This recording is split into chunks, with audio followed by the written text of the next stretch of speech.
Hello everyone. So GPAT की exam date out हो चुकी है एंड मार्च के मंथ में आपका जीपेट का एग्ज़ाम होने वाला है। सो बहुत ही कम टाइम बचा है, तो उस टाइम में कैसे आपने प्रिपरेशन करनी है एंड कैसे मैंने बिल्कुल 40 से 50 दिन की प्रिपरेशन में कैसे मैंने जीपेट के एग्ज़ाम को क्वालिफाई किया था एंड बहुत ही अच्छी 812 रैंक मैंने लेके आई थी।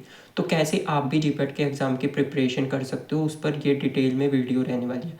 तो वीडियो को कंप्लीट देखना, क्योंकि 3 प्रूवन स्ट्रेटेजी के बारे में मैं डिस्कस करूंगा। 3 स्ट्रेटेजी, 3 स्टेप स्ट्रेटेजी जिसको फॉलो करके आप जीपेट के एग्ज़ाम को क्वालिफाई कर पाएंगे। सो ये रही मेरी मार्कशीट, ये आप देख सकते हैं। एंड इसमें मैंने कौन कौन से टॉपिक्स पढ़े थे एंड किस टॉपिक्स पर ज़्यादा फोकस किया था, वो सब मैं आपको डिटेल में बताऊंगा।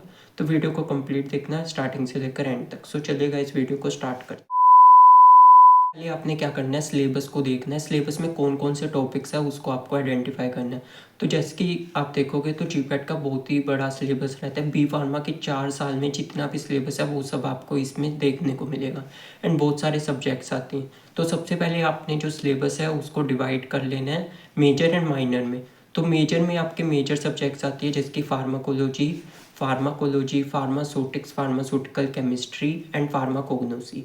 इसमें जो फार्मास्यूटिक्स एंड फार्माकोलॉजी है ये आपकी बहुत ही ज़्यादा इंपॉर्टेंट रहने वाली है। एंड अकेली फार्माकोलॉजी से बहुत सारे क्वेश्चंस आपको 25 to 30 क्वेश्चंस आपको देखने को मिलेंगे। एंड फार्मास्यूटिक्स में भी बहुत ही ईजी टॉपिक्स होती है जिसको आप अगर एक बार पढ़ोगे तो आपको बहुत अच्छे से कंसेप्ट क्लियर हो जाएंगे। ठीक है। देन उसके बाद में अब आपके आते हैं फार्मास्यूटिकल केमिस्ट्री, जिसमें फार्मास्यूटिकल एनालिसिस, ऑर्गेनिक केमिस्ट्री पर आपको ज़्यादा फोकस करना है। एंड लास्ट में आती है फार्माकोग्नोसी। सो इन सभी टॉपिक्स के कौन कौन से क्वेश्चंस पढ़ने हैं, कौन कौन से टॉपिक्स आपने पढ़ने हैं, इस पर मैंने सेपरेट में वीडियो देख मिल जाएगी आपको।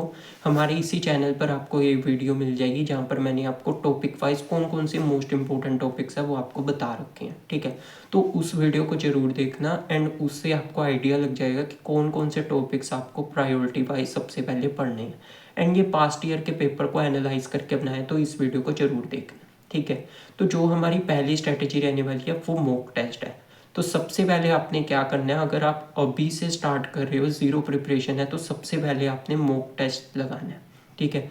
तो कोई भी आप लोग प्लेटफॉर्म से लगा सकते हो। मैंने जीडीसी ऐप से लगाया था मॉक टेस्ट। सो जितने भी प्रीवियस ईयर क्वेश्चन पेपर है उन सब के आपको मॉक टेस्ट मिल जाएंगे, यानी कि उन सब के आपको टेस्ट सीरीज में आपको मिलेगा, जिससे आपको पता चलेगा कितने टाइम में आपको एग्ज़ाम को ख़त्म कर देना है। तो 3 आवर्स के टाइम पे आपको जो है एक पूरे मॉक टेस्ट को लगा लेना।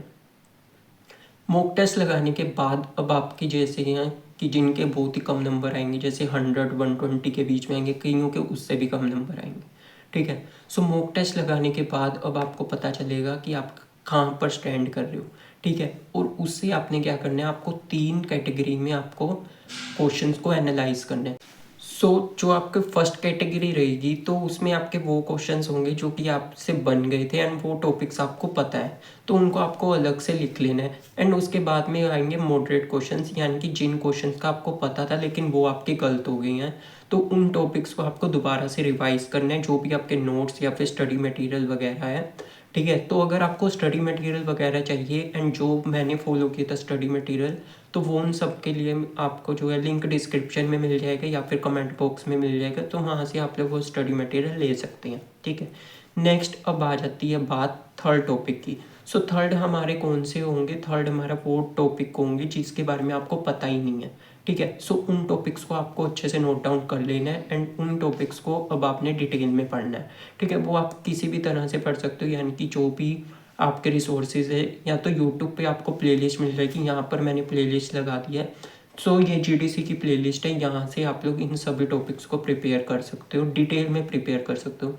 एंड एमसीक्यू वाली जो प्लेलिस्ट मैंने फॉलो करती ये थी महामैराथन की ये प्लेलिस्ट। सो इसको मैंने डिटेल में देखा था। ठीक है। तो इन क्वेश्चन से आपको पता चलेगा कि प्रीवियस ईयर में भी किस तरह के क्वेश्चन आए हैं एंड उसकी आप लोग अच्छे से प्रैक्टिस कर पाओगे उन क्वेश्चंस की। एंड सेम इसी तरह के क्वेश्चंस इस बार भी आपको एग्जाम में देखने को मिलेंगे। ठीक है। तो सबसे पहले आपने क्या किया, मॉक टेस्ट लगाया।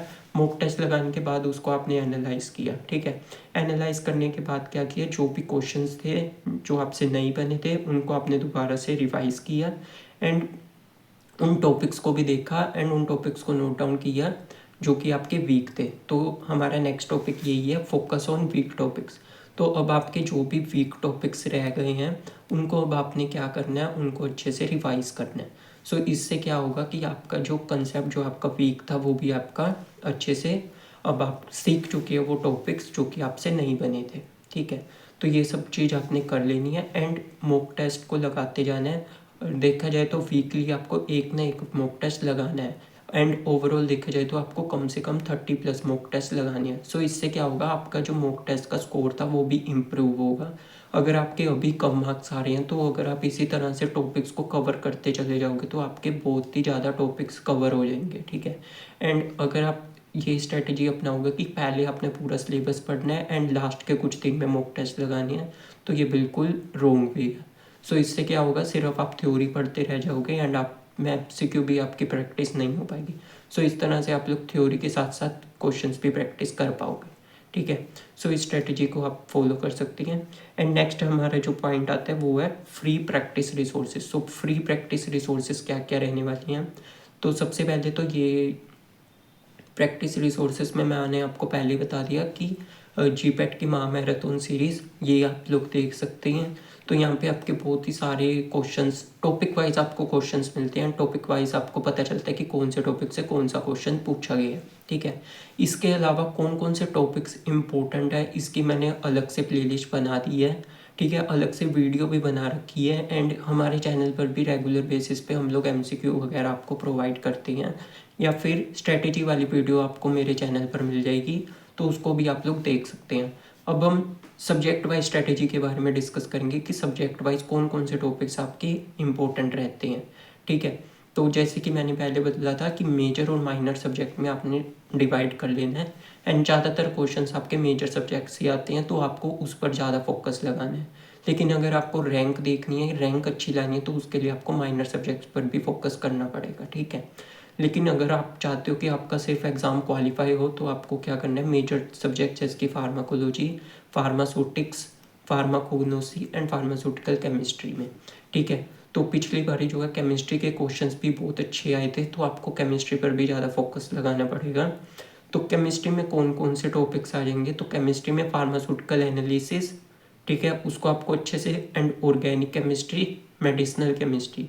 सो मेडिसिनल से पिछली बार कम क्वेश्चंस आए थे, तो मेडिसिनल से जो आपको सिर्फ जो है टारगेटेड टॉपिक्स या फिर सिलेक्टेड टॉपिक्स को पढ़ के जाना है। ठीक है, तो मेडिसिनल केमिस्ट्री के बारे में बात करें तो मेडिसिनल केमिस्ट्री से जो टॉपिक्स आ सकते हैं वो है सारी की सारी क्लासिफिकेशन आपको मेडिसिनल केमिस्ट्री की पढ़नी है।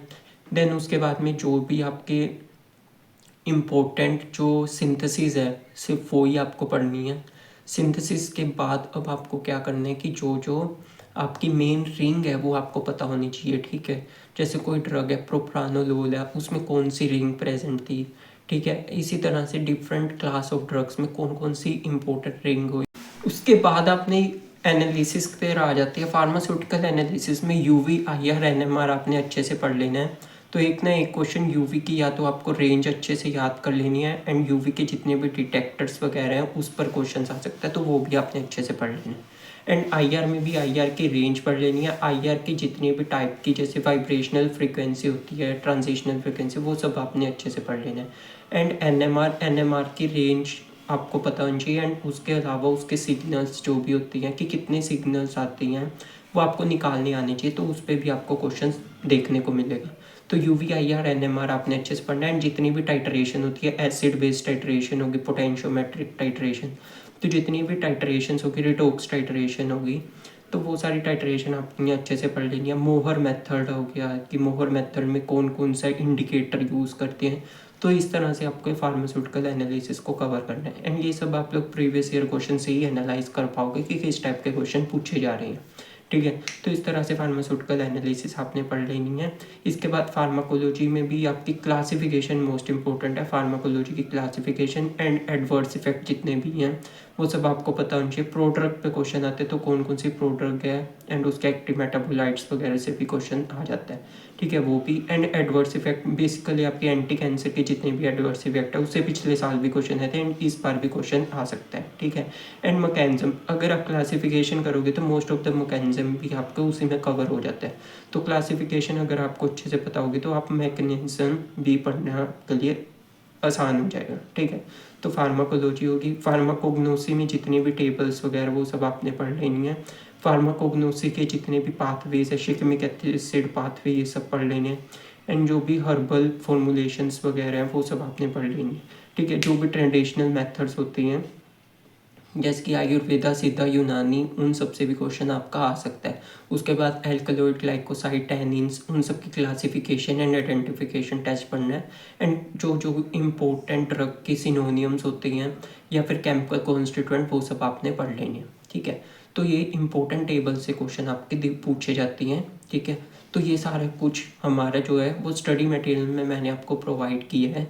तो अगर आप चाहते हो तो आप ये अफोर्ड कर सकते हो। बहुत ही लिमिटेड प्राइस में आपको ये सब स्टडी मटेरियल मिलने वाला है। ठीक है, तो लिंक डिस्क्रिप्शन में या फिर कमेंट बॉक्स में मैं प्रोवाइड करा दूंगा।